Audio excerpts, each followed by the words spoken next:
Hello, my friend. Welcome to your sleep story. My name is Stephen Dalton. I'm an Irish storyteller, and it's my great privilege to be the voice that you listen to as you go to sleep tonight. Tonight I will tell you an old Irish legend, the legend of Bran, who sails off with his band of men in search of an island of deep peace. Now this is my own version of the story, and I've written it to suit a sleepy audience, and I really hope you like it. But first, let's do the relaxation session, which will take a few minutes before tonight's sleep story. I'm going to count down from 10 to 1, and as I do, allow yourself to let go more and more. 10. Feel the support of the bed beneath you, or the floor, or whatever you lie upon tonight. And beneath what you lie upon, feel a deeper support, the support of the earth, our home, our constant support. And as you become aware of that support, see if you can sink into this moment a little more now. Just let go. A little more now.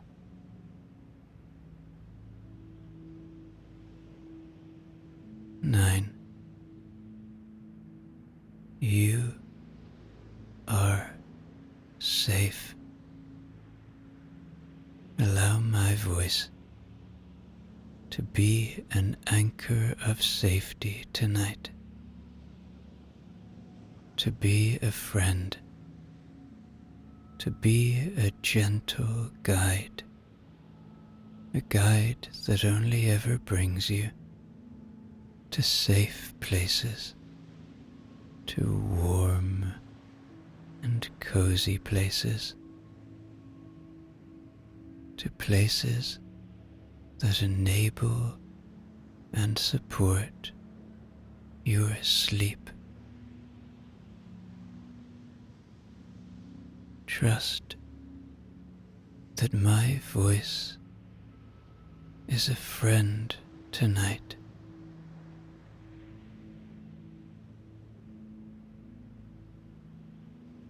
8. Feel into your body now. Notice where you might still be holding tonight. Notice where you may have pain or tingling or tension. Notice anything. Maybe you feel something in your feet or in your lower legs or your thighs or your belly, your chest, shoulders, your neck, your back, arms, hands. Or maybe you're like me and you hold tension in your face. Just see if you can soften a little now. This is a time for kindness to yourself and to your body.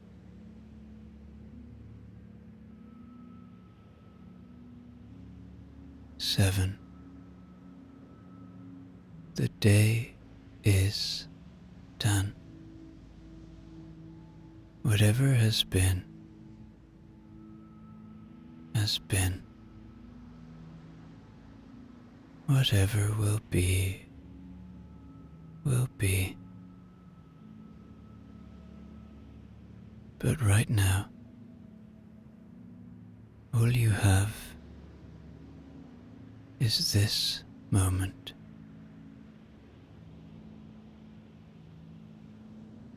Your thoughts can't change what has gone before.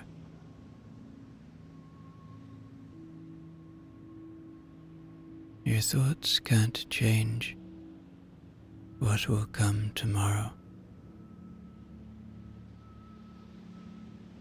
Your brain needs rest now. So, as thoughts come and go now, don't fight them. Don't chase them away.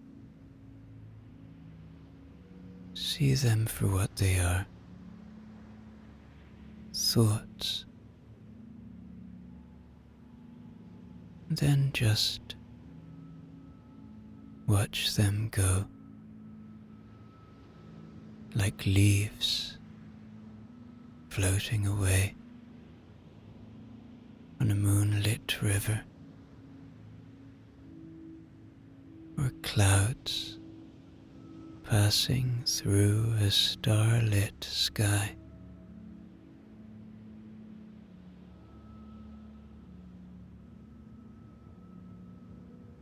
Six. This is your moment. This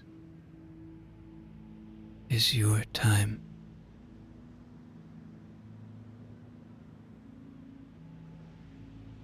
You have earned this moment of kindness to yourself.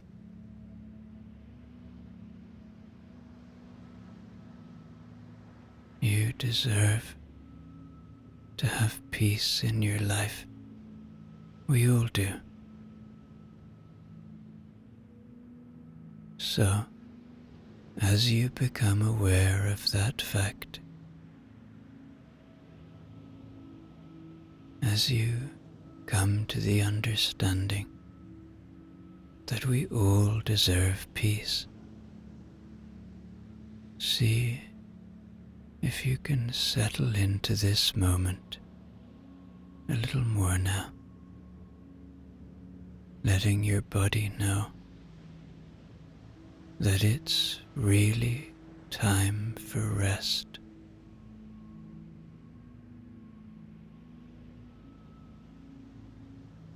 Five. Peace lives within you. It is a constant friend, waiting to be found, waiting to be felt. Where does it live within you?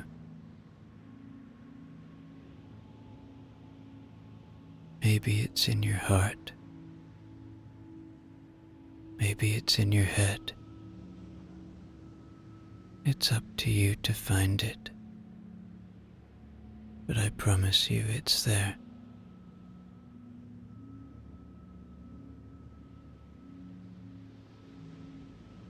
4. Perhaps allow a little gratitude now. Gratitude for the simple things, for your body, for the shelter you have tonight, for the ones you love. and who love you for the beauty and wonder of this world, of this planet, that you can find when you look for it.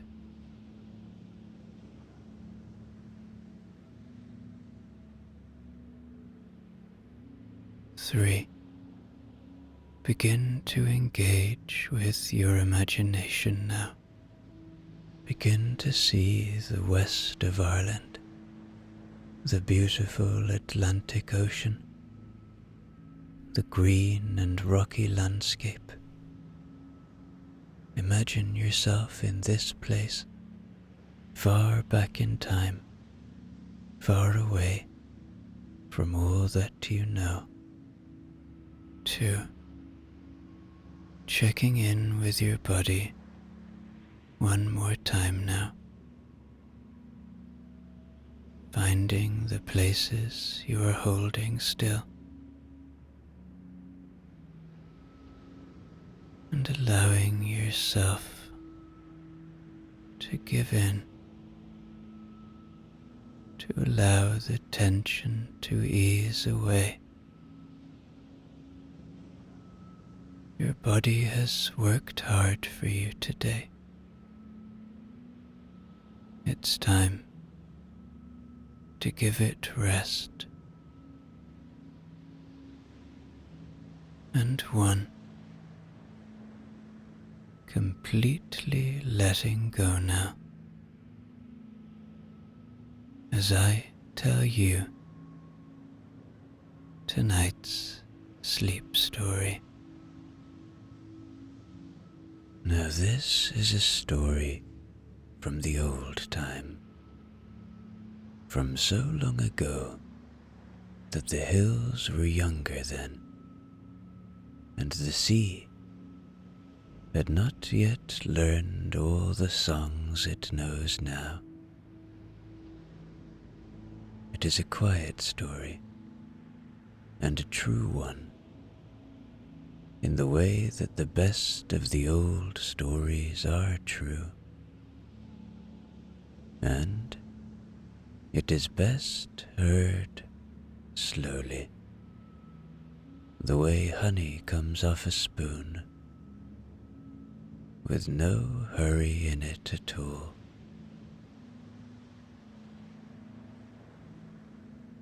There was a man called Bran, the son of Fable, and he was a king's son in a green country by the western sea. He was a good man, well thought of, neither greedy nor cruel, and he had a fort on a soft hill with the cattle below it and the woods behind, and the long grey water always somewhere in the corner of his eye. He had everything a man of that time could want, and still, on certain evenings, when the light went long and gold across the fields, he would feel a small thing stir in him that he had no name for, a kind of listening, as though he were waiting for a sound that had not yet come.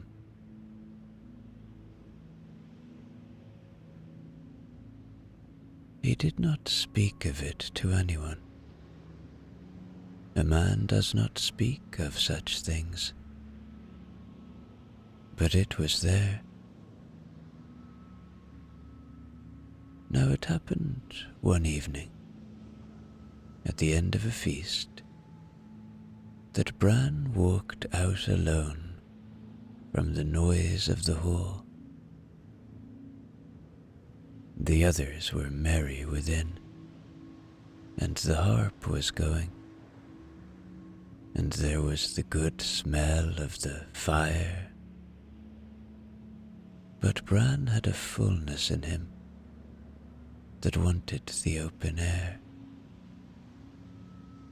and so he went out, past the gate, and a little way down the hill, and he stood with the dark fields below him, and the sky going from gold to grey to the first of the stars. And it was there, standing alone in the soft of the evening, that Bran heard the music. It came from behind him, which was strange, for there was nothing behind him but the empty slope of the hill. And then it seemed to come from beside him, and then from everywhere at once, from the air itself, from the ground under his feet, from somewhere out over the dark water. It was the sweetest music that ever a living man had heard. It was not loud. That was the wonder of it. It was soft as breath, soft as the sea, heard from very far off. And yet it filled the whole of him, every corner, the way water fills a cup and goes on filling it, and somehow never spills.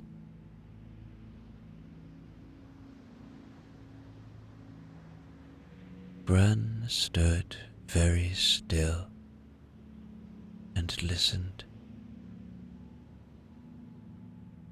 The music was slow. It rose and fell, rose and fell,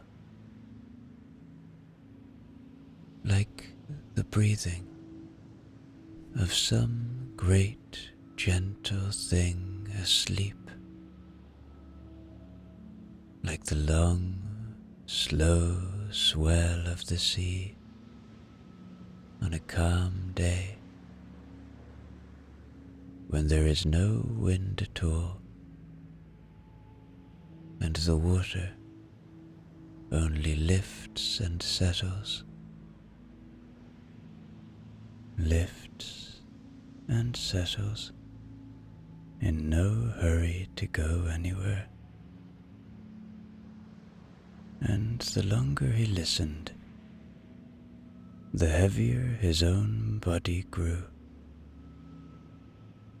and the quieter his own thoughts became, until there was nothing in him at all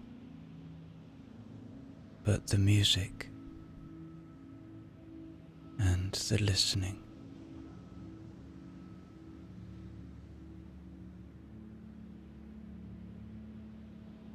He did not know how long he stood there. It might have been a moment. It might have been half the night. Time goes strangely around such music, and a man cannot keep the count of it, nor would he want to.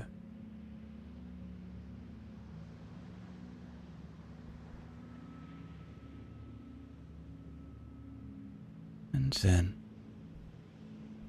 by and by, the music grew softer still, and softer, and at last it faded away into the ordinary quiet of the evening, the way a dream fades when you wake, so gently that you cannot say the moment it was gone. And a great sweetness of sleep came over Bran where he stood, a heaviness in the eyes and a peace in the limbs, and he turned and went back up the hill to his bed. And he lay down, and he slept the deepest and the most untroubled sleep of all his life.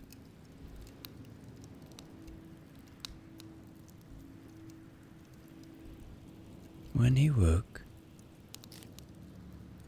the music was still in him,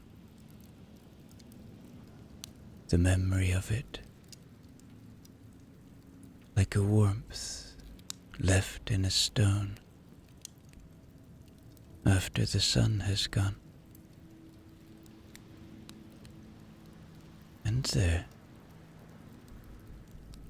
lying beside him on the bed, was a branch. It was a branch of silver, a branch of apple by the look of it, but all of silver. The wood and the leaves and the little white blossom, all of pure white silver. And it caught the morning light and gave it back softly, the way still water gives back the sky. Bran took it up in his 2 hands, wondering, and it was light, lighter than a branch of silver had any right to be. And when he moved it, ever so gently, it made a sound.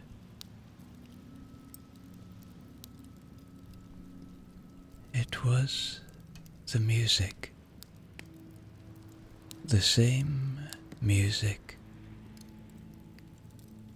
small now and near, but the very same.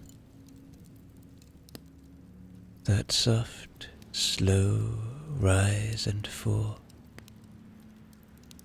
that breathing sound, coming now from the little silver leaves as they stirred against one another. And again, hearing it, Bran felt the heaviness of peace come over him, the quiet in the thoughts, the listening.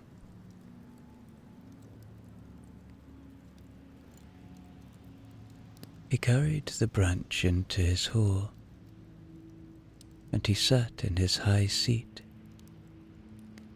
and he held it, and he did not know what it was, or what it meant, only that it was the loveliest thing he had ever held, and that he could not have put it down for all the cattle in the country. Now, while he sat there, the doors of the hall being shut, there came to be a woman standing in the middle of the floor. No one had seen her come in. The doors were shut, as I have said, and no door had opened. But there she stood, all the same, in strange and lovely clothing, and there was a stillness about her, and a light, though it was not the light of the fire, nor the light from the window. She was beautiful, in a way that was hard to look at straight, the way it is hard to look straight at the sun on water. And all the talk in the hall fell quiet, and the men set down their cups, and there was no sound at all. And the woman began to sing. She sang to Bran, and to all of them, but mostly to Bran, and her song was of a far place. It was a long song, and a slow one, and I will not give you all of it, for it would take the rest of the night and most of the next. But I will tell you what was in it, the heart of it, the way it stayed in Bran's mind after.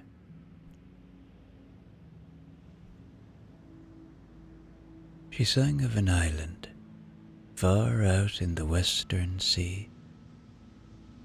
No, not one island, she said, but a great many, a whole scattering of islands, like a handful of bright stones thrown out across the water, and around them the sea was calm and clear, and over them the light was always soft, like the light of a long summer evening that never quite goes down to dark. She sang that on those islands there was no sorrow. She sang it slowly, so that they would understand it. No sorrow, no sickness, no sharp word, and no heavy heart. There was no winter there, and no cold, but neither was there any hard burning sun. The air was always the gentle warmth of the best day you ever knew, the kind of warmth that loosens the shoulders and softens the breath. There was no growing old there, and no weariness, and nothing at all that a person had to do.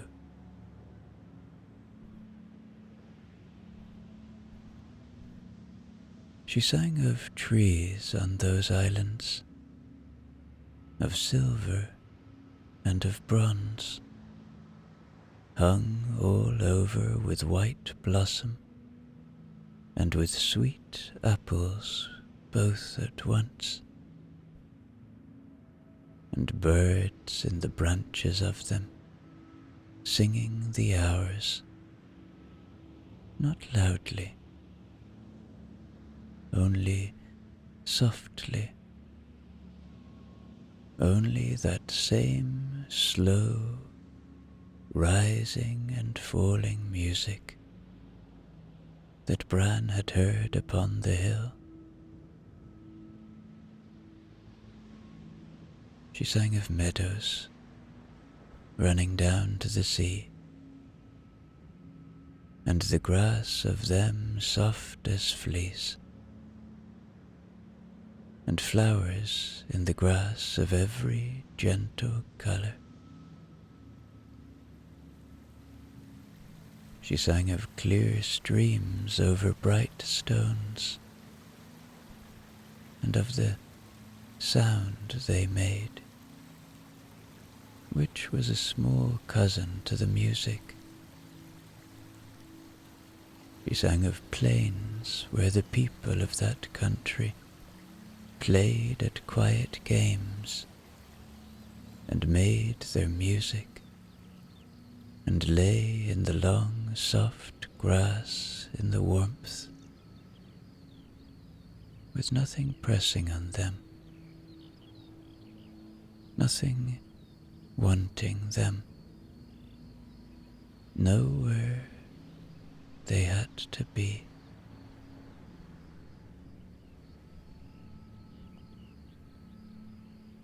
There was a great calm in everything she sang of. That was the thread that ran through all of it. A great, unhurried calm. The sea calm, the light calm, the air calm, the hearts of the people calm, a place where the whole of a person could come to rest, where every knot in the mind could come loose of itself, where there was nothing at all left to carry.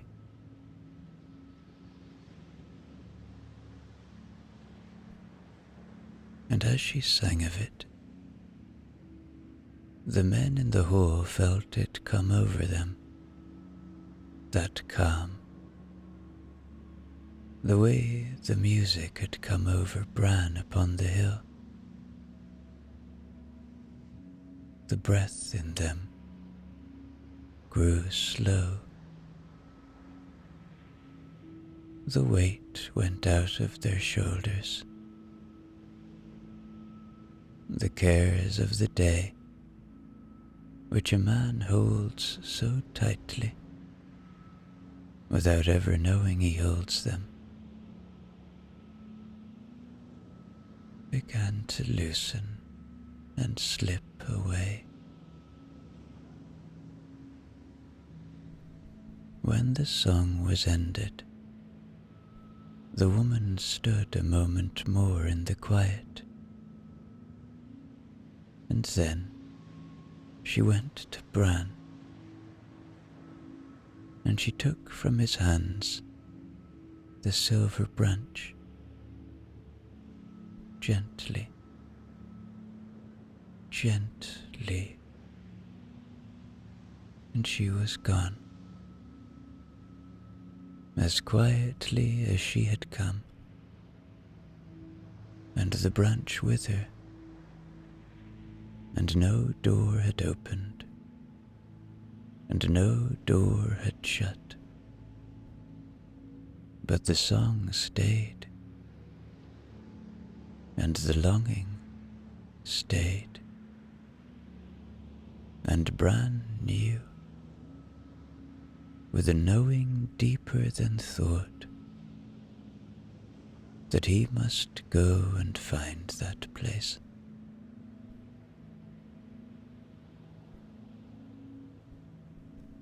So in the morning, Bran called his people together, and he chose from among them 3 nines of men,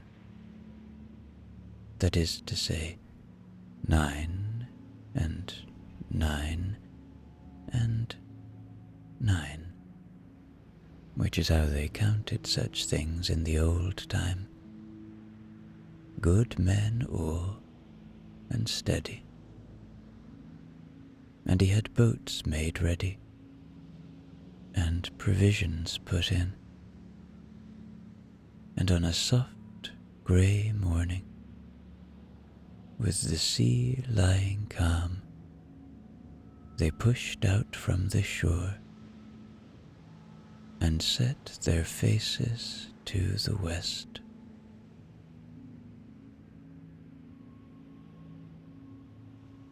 Now you must not think of this as a hard voyage, with storms in it, and fear, and the men crying out.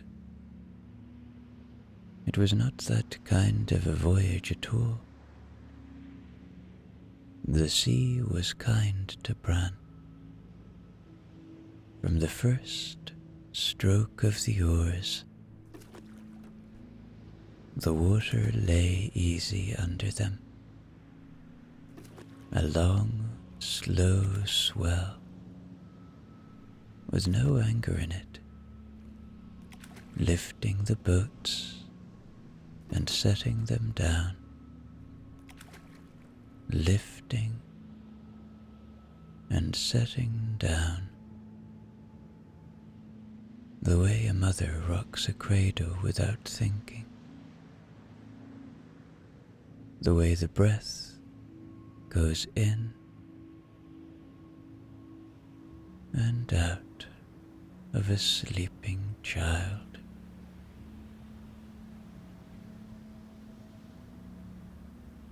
They rowed a little, and then the wind came soft and fair behind them, and they shipped the oars and let the sails take it, and the boats went on themselves over the gentle water, and there was nothing for the men to do but sit and watch the water go by, and feel the rocking of the sea beneath them. And it is a great thing, that rocking, when the sea means you no harm.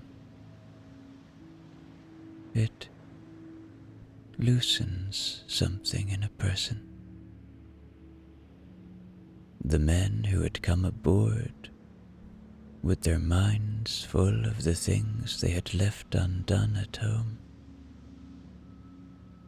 the fences unmended, and the words unsaid,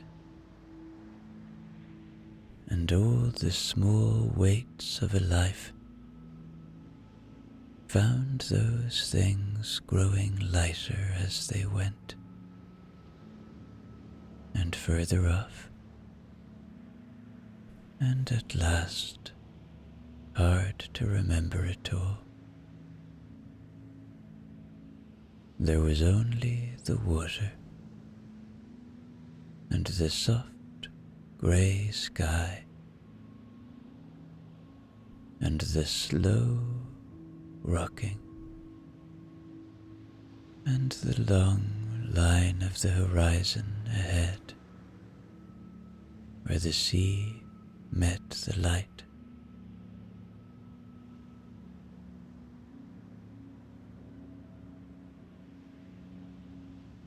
They sailed on through the day,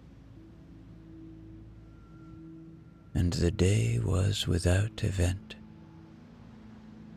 and that was the blessing of it. And when the dark came, it came softly, the stars coming out, one by one, over the quiet water.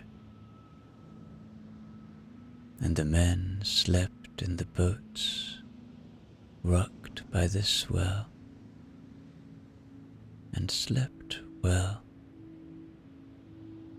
and woke easy.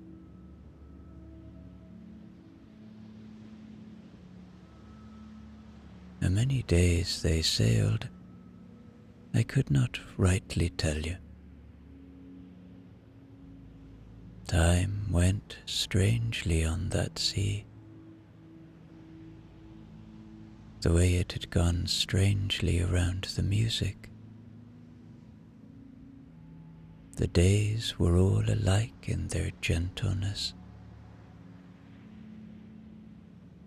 and they ran together like drops of water running together on a pane of glass,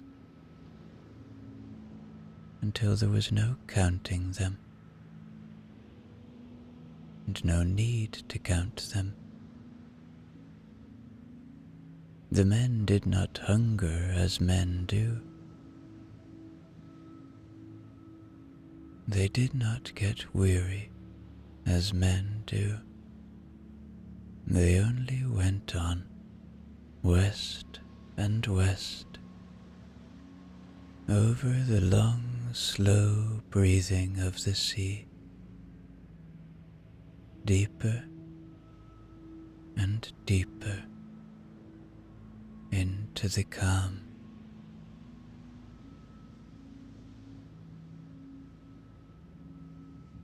And then, one morning, if it was a morning, the light was always that same soft evening light out there. Bran, sitting in the prow, lifted his eyes and saw something far ahead upon the water. It was a man, coming toward them across the sea. But here was the wonder of it. The man was not in a boat. He came in a chariot, and the chariot ran upon the top of the water as smoothly as another man's chariot might run upon a green plain, and the wheels of it threw up no spray,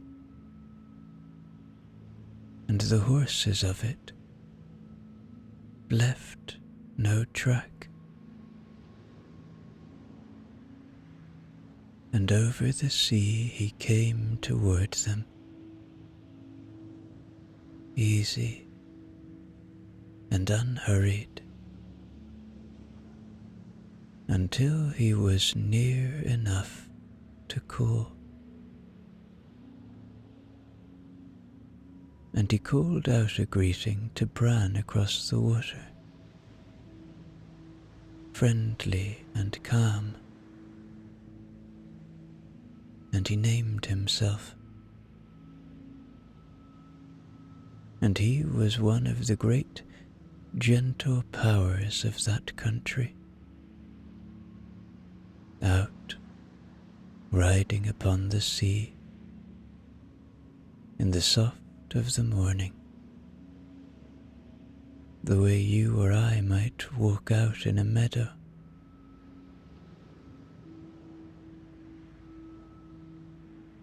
And he spoke to Bran for a while, riding alongside, and he told him that the sea Bran thought he was crossing was not a sea at all, or not only a sea, that what looked to Bran like the grey swell of the water was, to the people of that country, a flowering plain, a meadow, all in bloom, and that the whole of it, sea and plain at once, was full of a quiet happiness that Bran was only beginning to be able to see.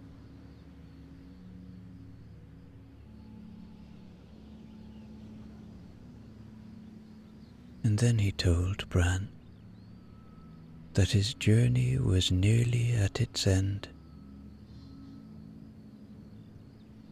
that the islands were close now, that he should sail on a little further and a little further with an easy heart, and he would come to them. And with that, he turned his strange chariot upon the water and went away over the swell, the way he had come, growing smaller and smaller against the soft light, until he was gone.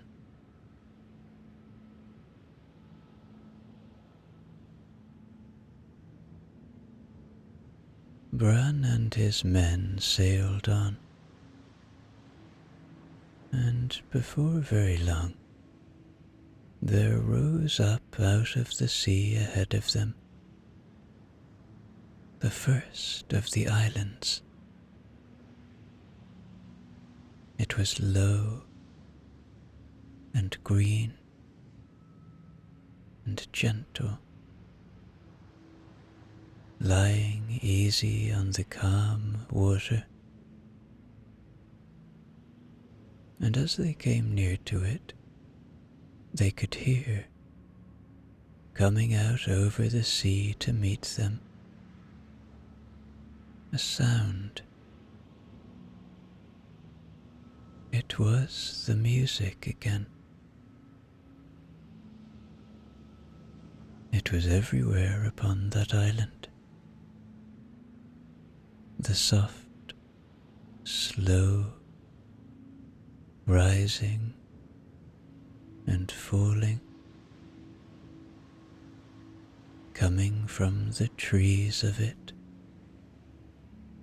and the streams of it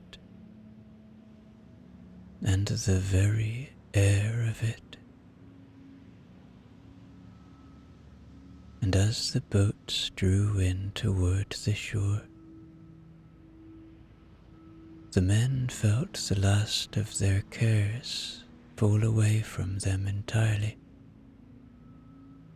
like a cloak slipping off the shoulders onto the ground.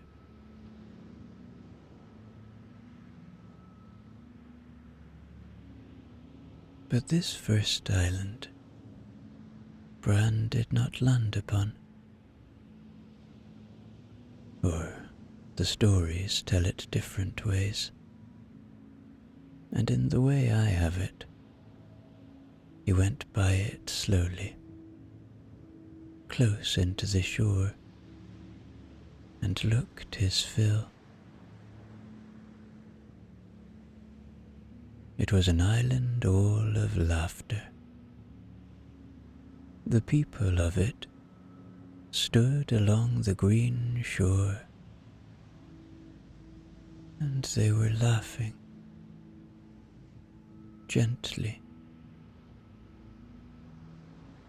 easily, the way you laugh at the end of a good evening among people you love, not loud, not wild,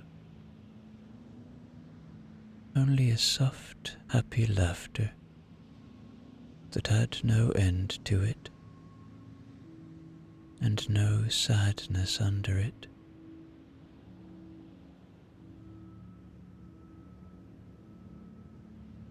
And the sound of their laughing mixed with the sound of the music, and it was a sweet thing to hear. And the men in the boats found themselves smiling without knowing why. A loose and easy smile, the smile that comes on a face just before sleep.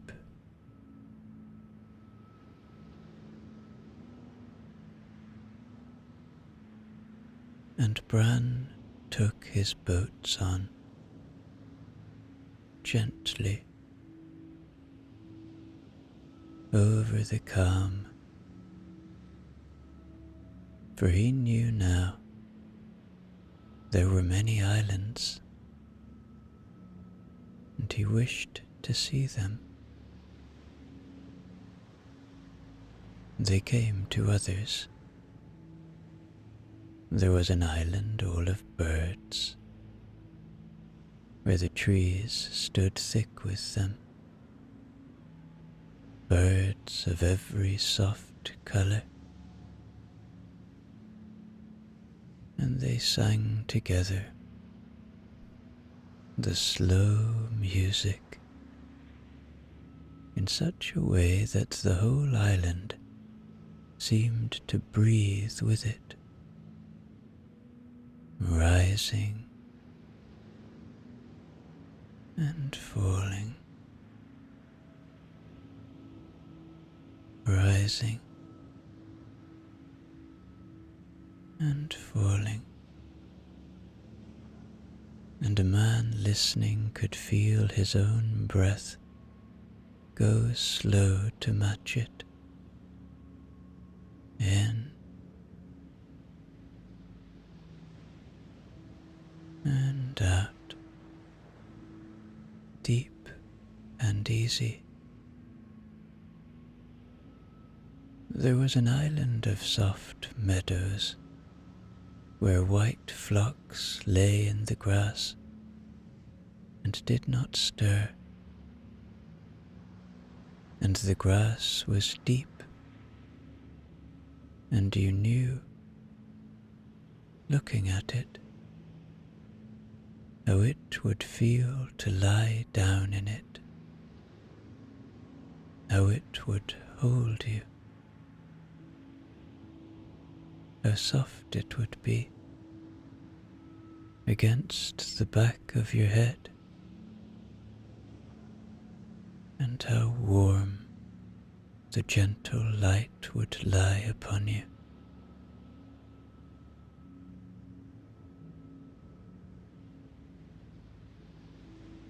There were islands of orchards, the silver trees and the bronze,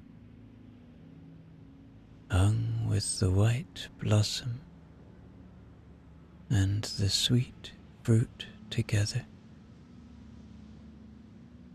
and the smell of them came out over the water, sweet and faint, the smell of apples and of flowers, the smell of an easy summer with no end.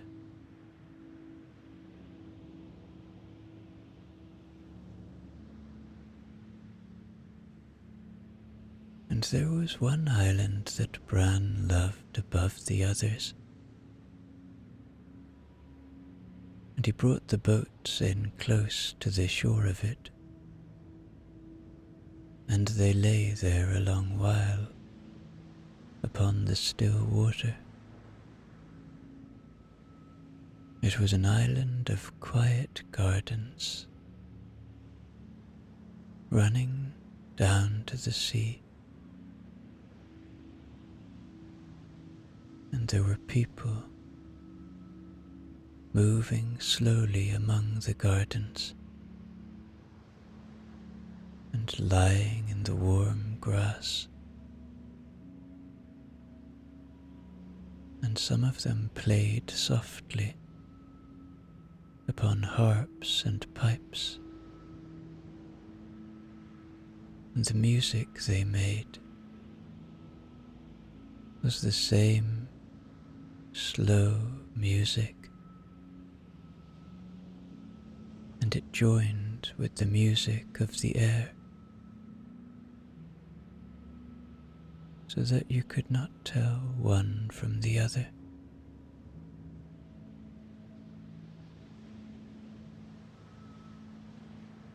No one upon that island hurried. No one upon that island called out or fretted or looked for anything they did not have. They moved the way a person moves in the last easy hour before sleep, slow and content, with the whole weight of the body let down,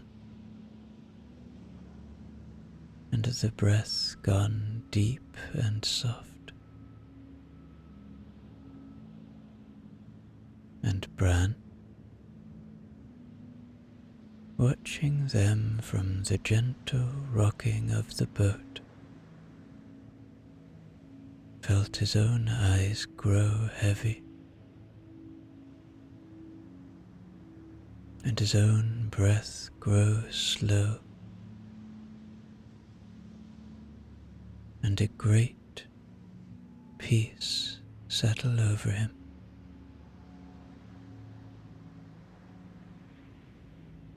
Deeper than any he had known, so that he could have stayed there in that one quiet bay for 100 years, and never once wished himself away.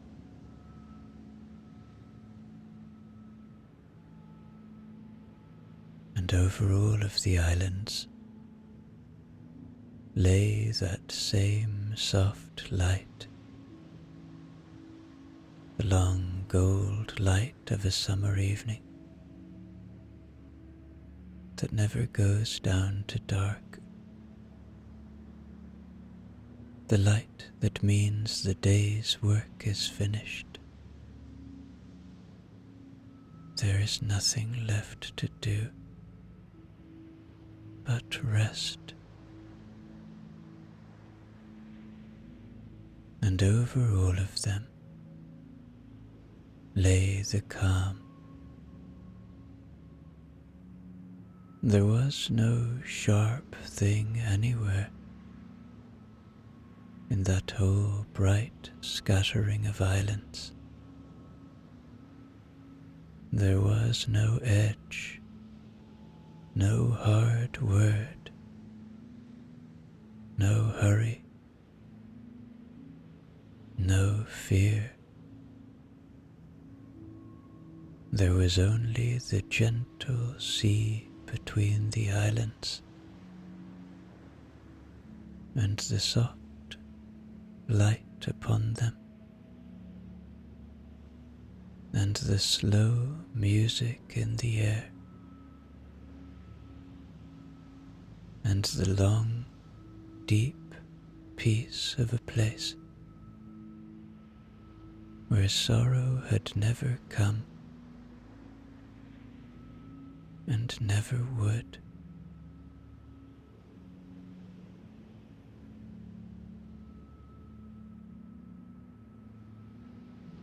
Bran and his men went in among the islands slowly,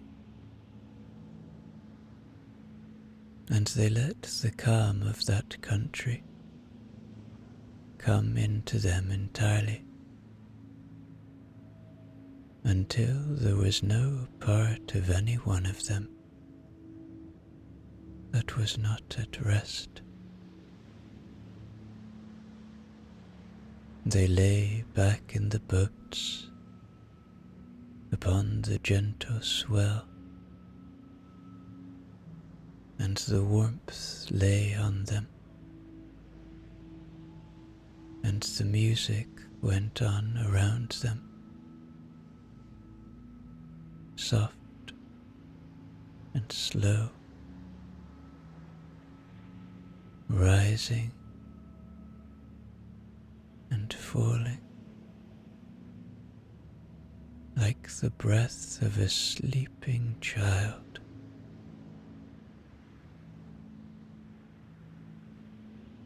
And the islands drifted by, green and silver and bronze and gold, and there was nowhere they had to be, and nothing they had to do, and no weight at all left upon any heart among them.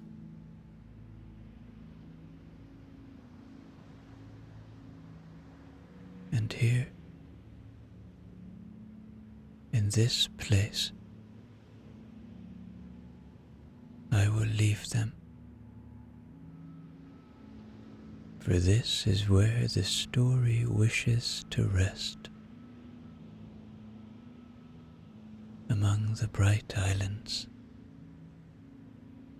in the soft light, with the slow music going,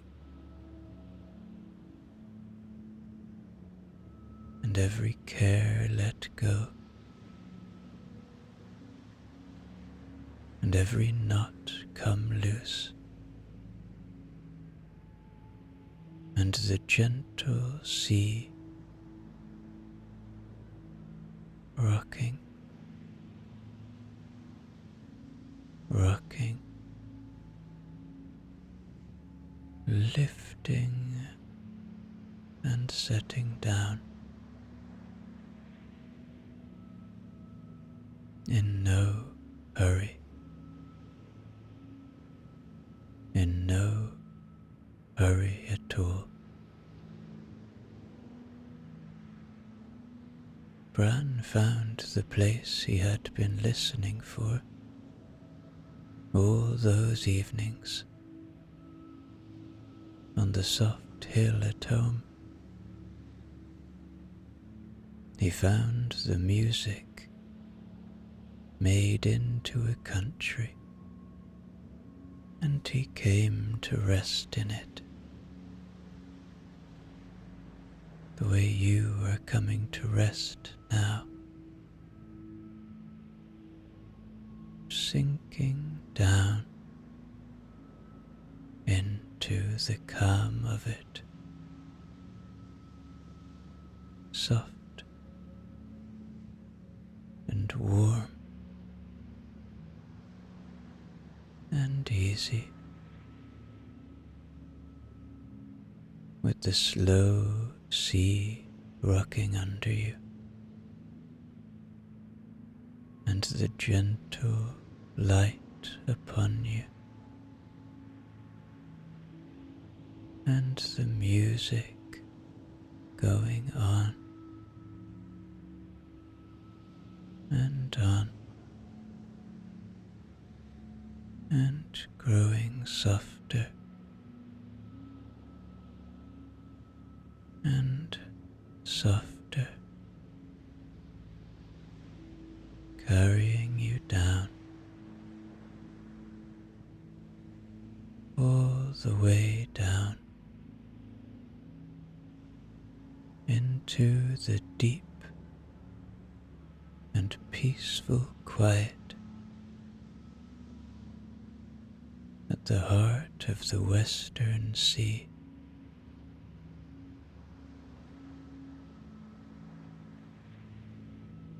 Rest now. The voyage is over.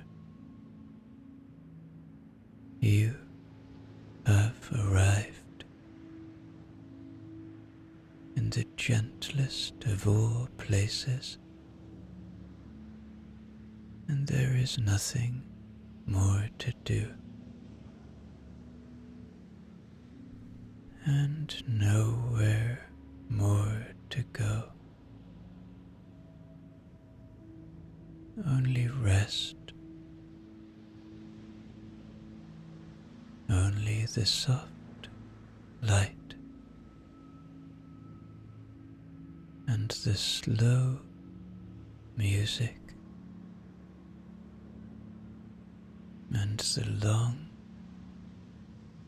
calm